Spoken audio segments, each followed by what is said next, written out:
Avant que tu ne t'énerves sur le titre de la vidéo, une petite intro rapide pour poser le contexte. Je suis instituteur primaire de formation avec plus de 20 ans d'expérience. Mes enfants sont dans l'enseignement secondaire néerlandophone, 12 ans et 15 ans. Et oui, je pense que l'IA est un outil qui peut aider à réussir à l'école. Ce n'est pas le meilleur, ce n'est pas le seul, et ça ne remplace pas un prof ou un parent, sans compter que l'IA fait parfois des erreurs. Je ne crois pas que ça autorise un élève à moins travailler, moins réfléchir, moins respecter les enseignants. Mais je ne veux pas non plus, par pédanterie, fermeture d'esprit ou idéologie, passer à côté ou empêcher mes enfants de tirer avantage des possibilités offertes par les outils numériques et l'IA en particulier. Et surtout, je veux t'offrir de véritables pistes, une approche authentique et personnelle, une vraie solution pour aider ton enfant. Je te demande donc une certaine ouverture d'esprit. On a le droit de ne pas être d'accord et la discussion est nécessaire, mais si possible, évitons les postures, les attaques, les simplismes. Voilà, c'est dit. Si tu es encore là, mettons-nous au travail. Bonjour, je m'appelle Vince et bienvenue sur Creacity. Découpons cette vidéo en 3 actes, 3 gestes mentaux. Mémoriser, comprendre et s'exercer. Mémoriser, c'est stocker en mémoire à plus ou moins long terme des savoirs. Ces savoirs permettront de comprendre. Comprendre des concepts, des articulations, des procédures. Comprendre va permettre de s'exercer. S'exercer pour accélérer le traitement de l'information, la découverte de la solution, l'enchaînement des actions. Les professionnels de l'enseignement me pardonneront, je l'espère, les raccourcis et simplifications. Apprendre, c'est bien plus que je ne peux aborder en une vidéo, mais que cette vidéo est avant tout orientée vers les parents, qui ne sont pas des professionnels de l'enseignement. Pour autant, nous avons besoin des parents. Quand je dis nous, je parle des enseignants et des enfants. Le travail d'enseignement doit se faire à l'école. C'est aux profs de mettre les élèves en situation d'apprendre, aux profs d'expliquer, aux profs de corriger et de remédier. Mais on sait bien aussi que pour que ces apprentissages s'ancrent, se fixent et s'automatisent, une part de travail se fait en dehors du temps scolaire. Alors à la maison, l'école compte sur les parents, qui sont pour la plupart de bonne volonté. Mais en vérité, croire que tous les parents sont compétents dans toutes les matières disponibles et capables d'aider, c'est se voiler la face. Et rejeter la faute sur les parents qui travaillent et ne rentrent qu'à 20 heures, ne comprennent pas les équations à 2 inconnus ou ne sont pas au fait des travaux de Stanislas Dehaene sur les neurosciences, c'est simpliste. Et c'est surtout inefficace, car ça n'aide toujours pas les élèves. Alors comme je le disais, au travail. Premier acte, mémoriser. La mémorisation, c'est déjà un gros morceau. Peut-être celui où l'aide de l'IA semble la moins évidente, mais pourtant celle par laquelle je veux commencer. La mémorisation est un processus, une technique, un apprentissage en soi. 3 éléments entrent en compte. Les répétitions, la représentation et les connexions. Et juste avant de se lancer, lire, même 20 fois de suite, ce n'est pas mémoriser. Recopier, même 20 fois de suite, ce n'est pas mémoriser. Votre enfant vous dira peut-être qu'il a beaucoup travaillé, mais il est probable qu'il n'ait que très peu mémorisé. Et je déteste le travail inutile. Faire le voyage, œil qui lit, main qui écrit, sans passer par le cerveau, par le sens, par l'image mentale, ça n'a aucun intérêt. Pour preuve, si je te demande de recopier une lettre chinoise, tu vas être capable de le faire sans la comprendre et c'est même probable que tu ne t'en souviennes pas, à moins de mettre une intention dans le geste, de faire le geste avec l'intention de le retenir. D'ailleurs, si un jour tu te fais un tatouage avec une lettre chinoise, tu vas retenir le sens de ce signe chinois. Mais si je te demande juste de le recopier une fois comme ça, sans intérêt, en plein milieu dans la rue, évidemment, tu ne vas pas le retenir et probablement tu ne vas pas retenir le sens de ce mot. Mais sans intention, donc, sans utiliser son cerveau pour le jeu, par le jeu, la manipulation ou le questionnement, la mémorisation, c'est très compliqué, sinon voire même impossible. Mon plus jeune va avoir dès demain ses premiers cours de latin. Il est dans l'enseignement flamand depuis toujours, mais nous sommes francophones. Il le sait parce que son frère a aussi fait du latin. Il va falloir répéter car il y a beaucoup de mots à mémoriser. Chaque jour, une dizaine de mots vont s'ajouter à la liste, des centaines de mots avant Noël, plus d'1 millier fin juin. Sans parler des déclinaisons et de toute une partie plus culturelle. Encore une fois, tu peux penser ce que tu veux du latin et de l'intérêt de mémoriser des listes de mots d'une langue morte. C'est pas le sujet.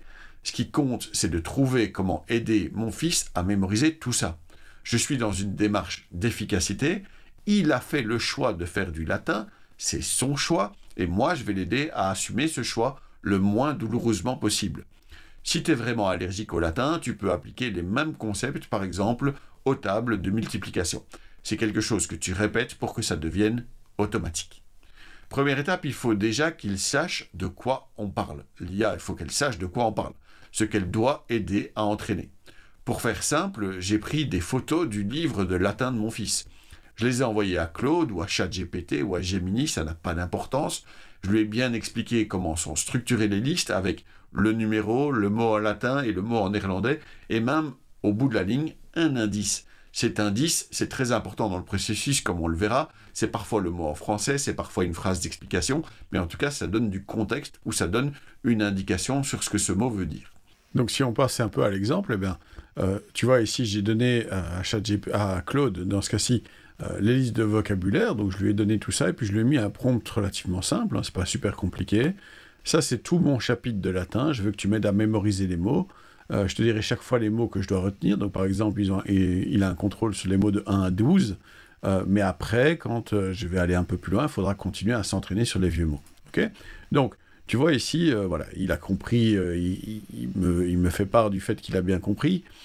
Il me dit aussi qu'il va le faire dans l'autre sens, donc du français vers le latin, ce que le prof ne demande pas. Conséquence, lui dit non, c'est pas nécessaire, donc je veux juste du français latin, mais il faut par contre pas de besoin de français latin, mais c'est quand même en néerlandais qu'il me faut la réponse. Donc là, tout d'un coup, bah, effectivement, il me dit ok, servus deus, etc. Et puis moi, j'ai essayé de le piéger un petit peu, donc j'ai fait des fautes d'orthographe dans la réponse. J'ai écrit en français pour voir un peu ce que ça donnait d'ailleurs. Et il a été relativement permissif. Il m'a permis de répondre en français. Mais tu vois quand même qu'il m'a redonné chaque fois la bonne réponse en néerlandais dans ces cas-ci. Parfois, il n'a pas retrouvé exactement ce que je voulais. Mais enfin, il est un peu plus intelligent que juste si ce n'est pas exactement la réponse en toutes lettres à ce qu'il demandait. Voilà. Donc là, il redemande s'il peut faire néerlandais, latin, c'est pas nécessaire, etc. Mais moi, je lui demande aussi de faire des regroupements, et ça, on va en parler juste après. Ensuite, parlons des représentations. Car oui, tu ne peux pas retenir un mot si tu n'as pas une image à rattacher à ce qui n'est finalement qu'un ensemble de sons l'un derrière l'autre. Si je te dis par exemple le mot springkasteel, c'est un mot en néerlandais, tu ne comprends pas le mot parce que tu n'es pas néerlandophone. Mais en réfléchissant un peu, la partie spring, c'est sauter, comme en anglais. Et Kasteel, même pour un francophone, ça te dit bien quelque chose, c'est le château, comme le castel de l'ancien français. Un château dans lequel on saute, c'est un château gonflable, et je suis certain que là maintenant, dans ta tête, tu vois l'image d'un château gonflable, les enfants qui sautent dedans, etc. La réflexion sur le mot, l'image qu'on se fait du mot, le stockage de cette image et de la petite étiquette que tu peux y attacher, c'est très important. Et quand tu as déjà une petite étiquette attachée à une image, château gonflable, mettre une autre petite étiquette dans une autre langue, c'est possible, souvent sans trop d'efforts. Et c'est pareil pour toutes les langues, le latin y compris, même s'ils n'avaient pas de château gonflable du temps des Romains. C'est là aussi que la question de la langue maternelle ou le niveau de langue d'enseignement est très important. Si tu essayes de rattacher un mot en latin à un mot qui n'est pas connu en néerlandais ou en français, peu importe, que tu ne sais pas du tout ce que c'est, la mémorisation est quasiment impossible. Aide-toi de l'IA, elle peut aider ton enfant à comprendre parfois mieux qu'un dictionnaire. Oui, parce que franchement, les définitions du dictionnaire, on a parfois besoin d'un deuxième dictionnaire pour les comprendre, surtout quand le niveau de langue de l'enfant n'est pas encore assez bon. Là encore, c'est pas de la fainéantise intellectuelle, c'est le principe de réalité. L'enfant, il est là où il est. Si son niveau de français n'est pas encore suffisant pour être à l'aise avec le dictionnaire, tu peux faire ce que tu veux et tu peux avoir ton attitude un peu restrictive de « il a qu'à se débrouiller », mais ça sert à rien. Moi, j'aide l'enfant avec l'outil qui va lui permettre un jour de maîtriser un autre outil. Je prends l'enfant où il est et j'essaye de le faire progresser. C'est là aussi que les indices donnés sont importants et peuvent être une manière différente d'aborder la mémorisation. Et puis finalement, la partie connexion qui comporte aussi les ressemblances et les différences. Certains mots vont bien ensemble. Certains mots se ressemblent. Certains mots ont des images qui sont presque les mêmes et il va falloir les différencier. Alors là, maintenant, effectivement, j'ai mis des mots. Je lui ai demandé de regrouper les mots par thème. Il a fait plusieurs propositions de regroupement. Il les a regroupés, par exemple, par thème ici, avec personne, lieu, etc. Il m'a même fait une petite astuce mnémotechnique dans une famille romaine, il y a, etc. Avec quelque part des petites phrases pour retenir l'ensemble, ou par genre, masculin et féminin, ce qui me semble en tout cas moins intéressant. L'IA que tu as nourri de tes listes, de tes synthèses, des connaissances, des savoirs qu'on te demande de mémoriser, et qui viennent bien de la classe, qui viennent bien du prof, qui viennent bien du livre et du manuel, elle va t'aider sur ces 3 concepts. Avoir des répétitions nombreuses et espacées. Pourquoi espacées? Parce qu'on sait bien que bûcher pendant 1h30 ou travailler par séquence d'1 quart d'heure où on fait des répétitions qu'on espace progressivement et sur lesquelles de temps en temps, on y va en boucle, à voix haute, avec un geste, etc. On sait bien que c'est mieux de travailler par quart d'heure que de travailler en bloc d'1h30. Souvent, ça n'a pas de sens. De créer des représentations qui permettent d'accrocher un concept à une image. Si à un moment ou l'autre, le mot, tu vois pas d'image dans ta tête, ça continue à être un problème, il faut d'abord améliorer ça. Et les connexions que tu peux faire entre les mots pour les lier, les regrouper ou les différencier. C'est un jeu mental pour, encore une fois, faire fonctionner ton cerveau, parce que la mémorisation ne fonctionne pas si ton cerveau n'est pas actif. Encore une fois, je le redis parce que c'est très important pour moi, lire et répéter 20 fois à voix haute n'a aucun sens. C'est un truc mécanique qui passe de l'œil à la bouche, mais sans passer par le cerveau. Même chose pour le recopiage. Il y en a effectivement à un moment ou l'autre pour lesquels ça fonctionne, mais beaucoup d'enfants, quand ils répètent 20 fois le mot, c'est pas pour ça qu'ils ont appris quoi que ce soit. Et sinon, quand on te fait recopier 20 fois le règlement de l'école, tu le connaîtrais. Alors, pour les répétitions, tu peux demander à l'IA de te préparer des listes à inclure dans une app de flashcards comme Anki ou mon petit favori Quizlet. Les listes de latin de mon fils y sont déjà d'ailleurs, donc regarde quand même, parfois les listes sont déjà faites, mais tu peux aussi demander à l'IA de t'interroger en mixant les approches. Le mot latin à traduire en français ou en néerlandais, choisir le mot en latin qui correspond à une description ou à un indice donné, des exercices spécifiques sur les pièges des mots qui se ressemblent, de l'entraînement sur tous les mots d'une même famille. Dès que l'IA a connaissance de ce que tu dois mémoriser, elle peut te tester de manières différentes. Il reste un petit problème là-dessus, et là encore une fois, moi je ne veux pas négliger les problématiques de ce côté-là, c'est parfois ça va pas très vite, quoi, tu vois. Entre la question, la réponse, la prochaine question, il y a parfois un petit délai. Voilà, c'est un écueil, c'est quelque chose qui est pas parfait, mais ça veut pas dire qu'il faut pas l'utiliser. Et pour revenir sur Stanislas Dehaene, je te mettrai en description sa vidéo sur répéter et se tester, parce que c'est une vidéo qui est à mon avis essentielle, ça dure pas longtemps, et tu as tout compris sur ce que c'est la mémoire. Pour l'acte mental de comprendre, là encore une fois, l'IA est importante, pas parfaite, elle doit se baser sur ton cours, sur l'explication du prof, sur ce qui est donné en classe, sur le manuel. Parce qu'encore une fois, on ne veut pas qu'elle affabule, on ne veut pas qu'elle parte dans tous les délires possibles et imaginables. Tes notes doivent être justes, c'est pas toujours le cas. Les notes que tu prends en classe sont pas toujours correctes. Parfois, on recopie mal ce qui était au tableau. Donc, c'est très important quand même d'avoir une base théorique correcte. C'est au prof de la fournir, c'est au prof de la donner. Et je sais que certains profs disent « Eh ben, s'il a mal recopié en classe, c'est de sa faute. » C'est cool, mais ça sert à rien. Encore une fois, c'est une posture. Encore une fois, c'est un truc, je vais dire un truc de vieux prof à la con. Tu dois avoir une base théorique qui est correcte et c'est ton prof qui doit te la donner. Et ça, tu dois le donner à manger à l'IA. À partir de ça, l'IA peut correctement t'expliquer les choses. Et si on prend, par exemple, le truc de base du genre A plus B, entre parenthèses, au carré, quand bien même ton prof te l'a expliqué, il y a parfois d'autres explications, d'autres manières de dire les choses, d'autres manières d'imager. Ce que tu peux faire aussi, c'est avoir une discussion ouverte avec l'IA en mode vocal. ChatGPT est plutôt bon là-dessus. Pour justement reposer des questions, expliquer des mots que tu n'as pas compris là-dedans, et être un peu plus proche de la vérité. Alors, cette fois-ci, je suis parti dans ChatGPT et j'ai fait un truc, normalement, que je ne devrais pas faire. J'ai dit simplement, explique-moi A plus B carré, machin, etc. J'ai rien compris en cours. Et surtout, l'erreur que j'ai faite ici, dans ce cas-ci, mais c'est pour voir effectivement ce que ça donne, il faut être pratico-pratique, c'est que je n'ai pas donné la feuille du prof, la synthèse du prof ou ce qui était dans le manuel. Mais quand même, je lance ceci et j'attends l'explication. Et l'explication, elle est plutôt correcte dans un sens. Il commence par m'expliquer qu'en fait, A plus B, entre parenthèses, au carré, c'est la même chose que A plus B fois A plus B, ce qui est correct.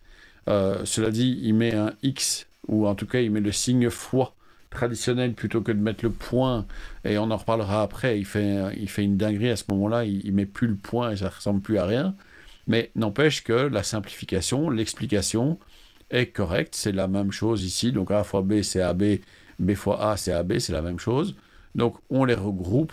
Finalement, l'explication, c'est une explication assez standard, c'est pas non plus le truc le plus compliqué, mais n'empêche quand même qu'on pourrait avoir des élèves qui sont pas au point avec ça.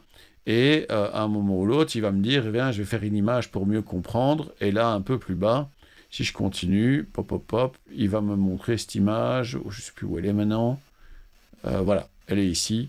Et si je la mets en plus grand, bah voilà.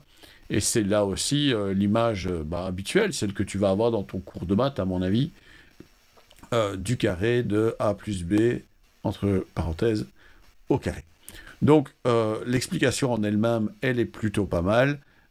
Mais effectivement, encore une fois, si on veut être encore mieux, encore plus précis, encore plus pointu, l'avantage, c'est ce qu'il faudrait faire en tout cas, c'est prendre l'explication du cours et redemander comme ça a été expliqué en classe et éventuellement demander l'explication autrement. Okay ?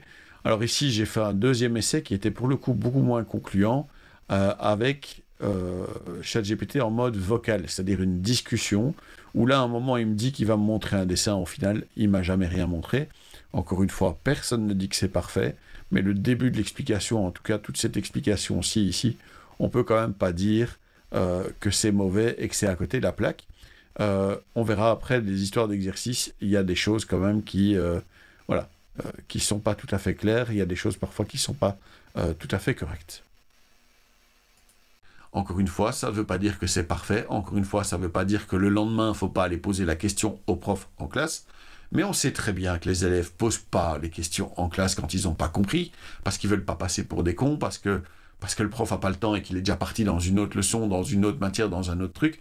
Encore une fois, croire que l'IA est la seule à pouvoir t'aider, c'est faux. Croire dans l'autre sens que l'IA est inutile et qu'elle ne peut pas t'aider, c'est tout aussi faux. Même chose pour les exercices, pour l'exercisation. Si, encore une fois, tu donnes des exercices et leurs correctifs à l'IA à manger, pour que, encore une fois, ce soit développé, que l'exercice soit développé de la manière dont le prof le veut, et si on est, encore une fois, certain que ta source est bonne, c'est-à-dire que tu as bien recopié, que l'idéal encore, c'est que ce soit le prof qui donne le correctif, avec le détail de l'exercice, et moi, on a eu la chance avec mes enfants, c'est que les correctifs comprenaient le développement et pas seulement la réponse.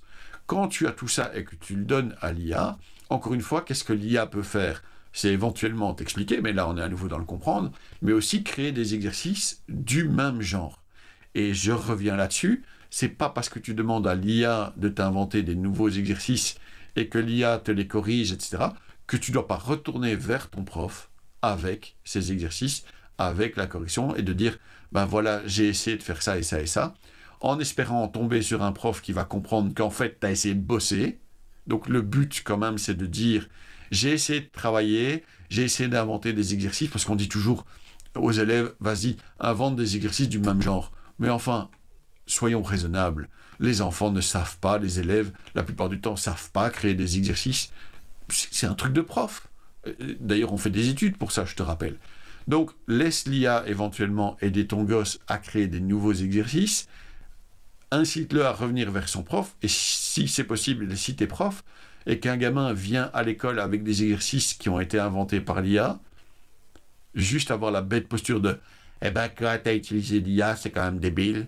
Pitié, s'il vous plaît, allons plus loin que ça. Il se peut que les exercices soient chouettes. Il se peut même que ce soit des exercices que toi, tu peux réutiliser. Donc, pitié, encore une fois, on évite les postures et les simplismes. On prend le truc comme la marque qu'un enfant a essayé de faire un effort, a essayé de trouver une solution à ses problèmes, a essayé de s'entraîner. Il a essayé de bosser, le gamin. C'est ça que je veux retenir. Claude, alors il n'y a que Claude qui fait ce genre de choses-là, avec ce qu'ils appellent un artefact, je crois. Et tu vois qu'il m'a carrément fait un petit test, les mots de 1 à 8, et puis de 9 à 18, mélangés, etc. Et donc, quand je fais le test, eh bien, tout simplement, tu dois lui dire si tu le savais ou si tu ne savais pas. Donc, c'est pas comme s'il corrigeait vraiment ta réponse. À toi d'être honnête avec la machine. Puis le mot suivant, ok, ça je le savais pas encore, et etc. Et donc tu vois bien qu'il a le petit score qui évolue au fur et à mesure, ce qui est encore une fois une histoire de gamification, ça rend le truc, ça rend la mémorisation un peu plus intelligente, un peu plus intéressante, puisque on sait qu'on doit répéter et puis se tester, répéter et puis se tester, quelque chose dont on parlera un petit peu plus tard avec Stanislas Dehaene et la vidéo sur France Culture sur la répétition et la mémorisation. Alors, dernier test, le test où effectivement on demande à Claude ici d'écrire des exercices, de créer des exercices encore un peu différents, par exemple en mathématiques. Si on reprend la règle, si on reprend la règle du A plus B, donc il faut rester très simple, il comprend assez vite de quoi on parle au carré, donc là il y a toujours le même bug chez moi, voilà, boum.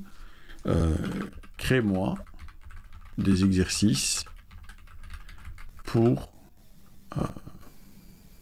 maîtriser de plus en plus vite le sujet. Ce qui n'est pas la meilleure question, et encore une fois, j'insiste, on n'a pas non plus donné les exercices du prof avec le correctif, avec lesquels justement on pourrait être bien mieux et bien plus efficace que ça. Alors, à la fin de cette vidéo, ce que je veux que tu retiennes, c'est que pour moi, donc maintenant, le problème de ça, c'est qu'effectivement, il me met plein d'exercices, c'est super, mais il faudrait que je revienne au-dessus, je ne sais pas comment on fait pour corriger, etc. Je vais lui demander encore une fois, crée-moi une mini-app de test. Et là, on est parti. On va voir s'il comprend ce que je veux. Voilà, on veut une mini-app pour s'entraîner sur les identités. Il va faire plein de codes qu'on ne comprend pas, mais c'est pas très grave. En fait, ça devrait être juste, mais ça ne t'empêchera à nouveau pas de vérifier ce qu'il en est. Et si tu lui as donné des exemples de bons exercices, il va être capable de refaire les mêmes exercices. Si tu lui dis rien et que tu lui donnes rien à manger à l'IA, c'est normal parfois aussi qu'elle passe sur un truc peut-être qu'elle affabule quelque chose, même si c'est pas complètement normal parce que la machine n'est pas censée se tromper. Mais il faut quand même que tu l'aides aussi en lui donnant les bons exercices, c'est-à-dire les exercices qui viennent de la classe, qui viennent du prof, avec éventuellement les exercices du prof, ce qui permettrait, là encore une fois, de comparer ce qui est comparable. On ne demande d'ailleurs pas non plus à l'IA de remplacer le prof, là-dessus je reviens et je réinsiste, mais on essaye quand même de faire des choses qui soient un petit peu intéressantes. Et donc là, il est parti, il a créé notre petite application et on y va. Ce qui va donner ici, par exemple, et on va directement essayer de faire une erreur pour voir si ça marche, on va faire 2x plus 1, okay, qui pourrait être une réponse, et on va la vérifier et on va voir ce qu'il dit. Alors, regarde la correction. Là, c'est un peu faible. Donc, dans le sens c'est un peu faible, c'est que, oui, il pourrait expliquer un peu plus en détail ce qui a été fait. Okay, donc, de ce côté-là, d'un côté, il a trouvé que c'était une erreur. De l'autre côté, il te donne la réponse, mais il ne te donne pas beaucoup d'explications. Chaque fois que la réponse est fausse, donne l'explication pour comprendre l'erreur et pour la corriger. Mais même si c'est juste, explique quand même le procédé pour te forcer à vérifier toi-même la réponse plusieurs fois. Parce que ça aussi, si tu lui dis que tu veux qu'il vérifie plusieurs fois la réponse, ben en réalité, il va se forcer, lui, à réfléchir réellement et à repasser par la moulinette. Parce que pour être, encore une fois, très transparent, et encore une fois, je ne suis pas en train de dire qu'on remplace le prof, et je ne suis pas en train de dire que l'IA, c'est parfait. Dans mes différents tests, il y a eu des fois où le truc s'est carrément planté, et dès que je lui demandais de revérifier, tout d'un coup, il savait très bien quelle était la bonne réponse, il pouvait m'expliquer, etc. Mais clairement, au départ, c'était pas juste. Donc, ça revient encore une fois à dire à la machine exactement de quoi on a besoin, de lui montrer des exemples de choses qui se sont passées en classe, histoire d'être sûr qu'il te réponde exactement de la même manière et qu'il agisse un peu comme ton prof, c'est-à-dire que même c'est plus facile pour ton prof quand tu reviens à l'école avec des nouveaux exercices et qu'il se rend compte que c'est des exercices qui respectent un peu la même logique, que le développement derrière de la réponse est un peu le même que celui qu'on a fait en classe, c'est quand même plus facile aussi pour ton prof, pour l'accepter aussi en classe et pour t'aider ensuite à assimiler ce que tu as fait. Alors, là, encore une fois, je vais repartir et je vais remettre la même réponse qui est à côté de la plaque, de x même plus 2 cette fois-ci, et je vais vérifier. Alors, explication détaillée.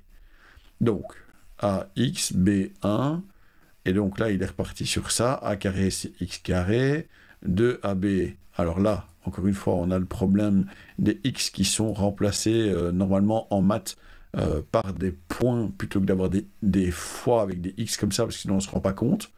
Mais sinon, en réalité, de 1, c'est plutôt pas mal, c'est juste, enfin, l'explication est correcte, et en plus, le détail est là pour vraiment aller dans l'explication complète. Donc si maintenant, on essaie de ne pas se tromper, ce qui serait pas mal, donc on aurait ici ceci, plus, alors pour le coup, 8x, plus 16. Ok ? Et ce que je vais faire, je vais forcer un petit peu le cas, je vais mettre des espaces en trop, etc., pour voir s'il va s'en sortir. Alors, vérifier, correct, bien joué, donc là, il a bien retrouvé, et ça a l'air juste, malgré le fait que j'ai rajouté des espaces un peu dans tous les sens. Dernière possibilité, dernier exercice là-dessus, mettons qu'on mette cette fois-ci x cube, qui se rapproche quand même plutôt de la bonne réponse, mais qui n'est pas juste, évidemment, plus ici 2x plus 1. Pas tout à fait. Donc là, encore une fois, il retombe bien sur le fait que... Voilà. Donc je dirais bien que, encore une fois, quand on veut essayer de créer des choses un petit peu compliquées et un peu subtiles, Claude permet de faire des choses absolument phénoménales, mais j'ai trouvé que les explications en texte, la manière d'expliquer les choses, pour moi, était meilleure du côté de ChatGPT.